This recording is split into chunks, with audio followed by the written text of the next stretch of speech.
નમસ્કાર. કેટલા લોકો મને પહેલી વખત જોયા સાથે? ચલો સરસ. ફર્સ્ટ ઓફ ઓલ ઘણી બધી વાતો તમે મારા વિશે સાંભળી હશે. કદાચ અત્યાર સુધી જેટલા પણ લીડરો આવી ગયા એમણે પોતાનો એક્સપિરિયન્સ શેરિંગ કર્યો. Respected Pareshji sir, GB Patel sir, Manan Patel sir અને જીબી બિહોલા સર માટે એક વખત જબરદસ્ત તાળી થઈ.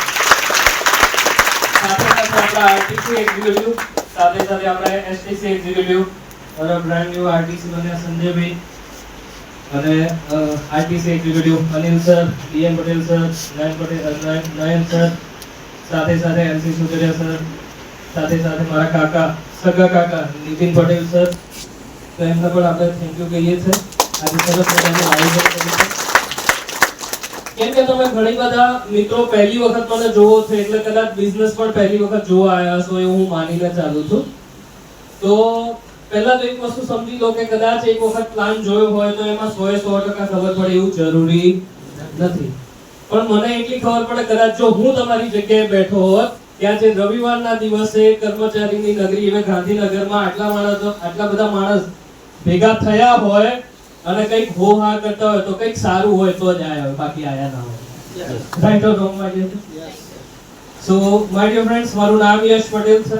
ગાંધીનગરથી અહીંયાથી જ બિલોંગ કરું છું. મારા ફાધરે આ બિઝનેસની શરૂઆત કરી હતી. એમને મેં 2017-18 માં જોઈન કર્યા હતા. અને આ બિઝનેસની શરૂઆત કરી એ પહેલા ઘણા બધા મિત્રો વિચારતા હોય કે આ બિઝનેસ કદાચ કઈ કામ ના હોય, એ લોકોનો બિઝનેસ હોય, નવરા લોકોનો બિઝનેસ છે. તો હું તમને કહેવા માંગુ છું કે મારા કેરિયરની શરૂઆત મેં 2014 માં એઝ અ કોમ્પ્યુટર એન્જિનિયર કરી હતી. આજે જે આપણે WhatsApp, Facebook જેવી એપ્લિકેશનો વાપરીએ છીએ એ એપ્લિકેશનો મને બનાવતા આવડે છે. એન્ડ્રોઇડ એપ્લિકેશન ડેવલપર છું. સાથે સાથે ઇન્ડિયાનો વન ઓફ ધ ટફેસ્ટ કહેવાવાળો પ્રોગ્રામ કે જેને એથિકલ હેકિંગ કહેવાય છે, જેમાં ઓલ ઇન્ડિયામાં જ્યારે 100 માણસોની જરૂરિયાત હોય છે ત્યારે ફક્ત 23 લોકો અવેલેબલ છે એવા પ્રોગ્રામમાં નેશનલ લેવલ ઉપર મેં સર્ટિફાઈડ કરેલું છે મિત્રો. એવું સમજીએ કે કદાચ 100 માણસોની જરૂરિયાત હોય ત્યાં 23 અવેલેબલ હોય મતલબ મોં માંગ્યું પેકેજ આપણને મળે છે. અને એ પેકેજ જનરલી વધારે નહીં પણ મહિને 1.5 લાખ રૂપિયાથી ઇન્ડિયામાં શરૂઆત થાય છે. અને સાથે સાથે એન્ડ્રોઇડ એપ્લિકેશન ડેવલપર હતો, એથિકલ હેકર છું, સાથે સાથે એક પ્રોફેસર તરીકે એક એન્જિનિયરિંગ કોલેજમાં હું ભણાવતો પણ હતો. મતલબ આ બધાનું મિક્સઅપ મેં મારી જિંદગીમાં 23 વર્ષે અચીવ કરી લીધું હતું. અને પછી જ્યારે હું જનરલી લોકોને કહેતો હોઉં છું કે 23 વર્ષની ઉંમરે આ બધું અચીવ કરી લીધું તો લોકો વિચારતા હતો અહીંયા શું કરો છો? સિમ્પલ છે ભાઈ, ગુજરાતી મગજ છે. કંઈક વધારે મળતું હોય તો જ આયા હોય, બાકી આયા હોય. રાઈટ માય ડિયર ફ્રેન્ડ્સ, ત્યાં હું જે પણ કમાતો હતો એ બહુ સારી આવક હતી એક ઓર્ડિનરી માર્કેટમાં. પણ તેમ છતાંય આજે ફૂલ ટાઈમ આ બિઝનેસમાં હું અને મારા ફાધર, સાથે મારા કાકા જેમને તમે અત્યારે સાંભળ્યા, સાથે મારા મોટા પપ્પા સીએન પટેલ સર, રિસ્પેક્ટેડ, એમના માટે એક વખત, સાથે મારા મોટા ભાઈ સંજય પટેલ સર, અમે બધા ફૂલ ફેમિલી આ જ કામ કરીએ. એટલે સિમ્પલ છે કે ભાઈ કંઈક મળે છે ત્યારે આવે છે. સાચી વાત? બાકી મારા ફાધર એઝ અ પ્રોફેશનલ જોવા જઈએ તો એ શિક્ષક હતા, કર્મચારી હતા. અને જ્યારે રિટાયરમેન્ટ એમણે વીઆરએસ લીધું, વીઆરએસ એટલે રિટાયરમેન્ટ થવાનું એના અમુક વર્ષો પહેલા કે ગમે ત્યારે તમે સેલ્ફ રિટાયરમેન્ટ લો, એને વીઆરએસ કહેવાય. એમણે 10 વર્ષ પહેલા વીઆરએસ લીધું. એમનો લાસ્ટ પગાર 92,000 રૂપિયા હતો.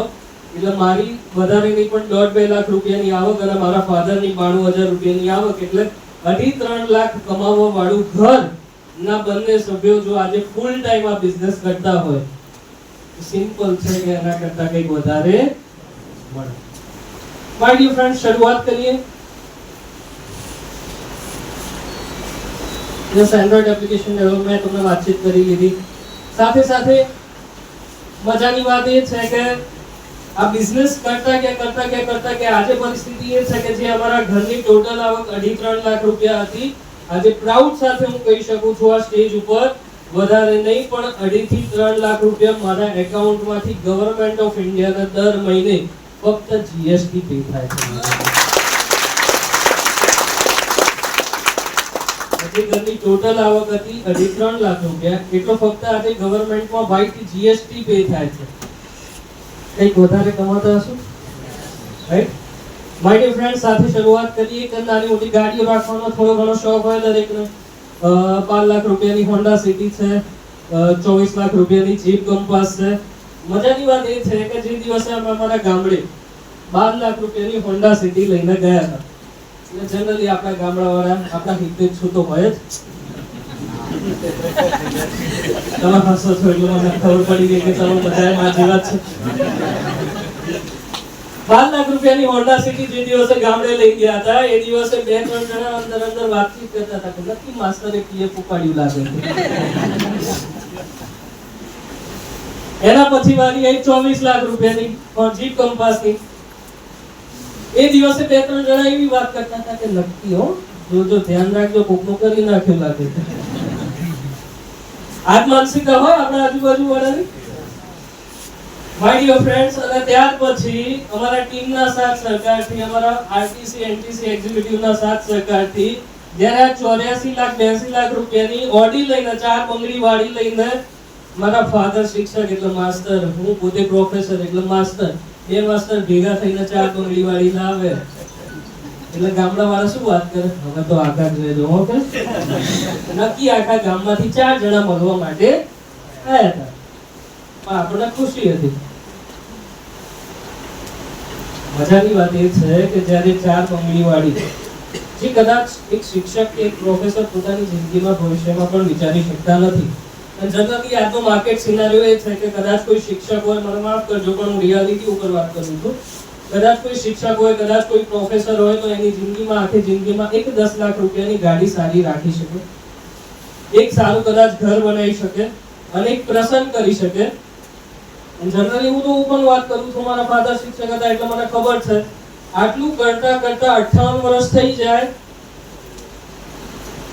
બધા કામકાજ પતી જાય, જોડે જોડે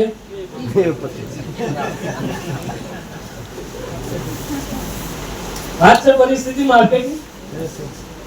કેમ કે એક પ્રસંગ કરો તમે, 25-30 લાખનો પ્રસંગ થાય, આજે એક ગાડી લાવો 10 લાખ રૂપિયાની ગાડી થાય, એક ઘર લો તમે 70 લાખ રૂપિયાથી નીચે ઘર નથી મળતું, એટલું તો પીએફ નહીં આવતું, રાઈટ? કહેવાનો મારો મતલબ છે કે એક એક્સ્ટ્રા બિઝનેસની દરેકને જરૂર છે.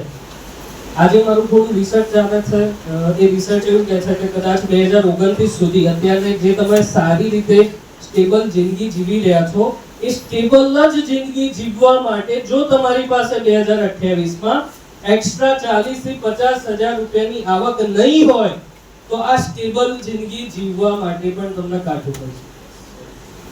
પરિસ્થિતિ આ છે માર્કેટની, દરેકને પૈસાની જરૂર છે. આપણી પાસે એવા સમયમાં એક એવો ધંધો છે કે જે વગર ઇન્વેસ્ટમેન્ટે શરૂ થાય છે. અચ્છા, અહીંયા વગર ઇન્વેસ્ટમેન્ટે શરૂ થાય છે એનો મતલબ પૈસાથી છે, પણ સામે સમય ઇન્વેસ્ટ કરવો પડશે, સામે થોડુંક નોલેજમાં ઇન્વેસ્ટ કરવું પડશે, કેમ કે સાવ ફ્રી તો આ દુનિયામાં કંઈ મળતું નથી. તમે પૈસા ઇન્વેસ્ટ ના કરશો પણ તમારો સમય ઇન્વેસ્ટ કરો, થોડું ઘણું તમે થોડું ઘણું તમારું નોલેજ અપગ્રેડ કરો. કેમ કે આજ સુધી આપણે જો ઓર્ડિનરી માર્કેટમાં શીખીને આવ્યા હતા સ્કૂલ કોલેજમાં, એનાથી આપણી આથી પરિસ્થિતિ છે. હું કદાચ 1.5 લાખ રૂપિયા મહિને કમાતો હોતી, મારા 25-30 વર્ષના ભણતરની પરિસ્થિતિ હતી.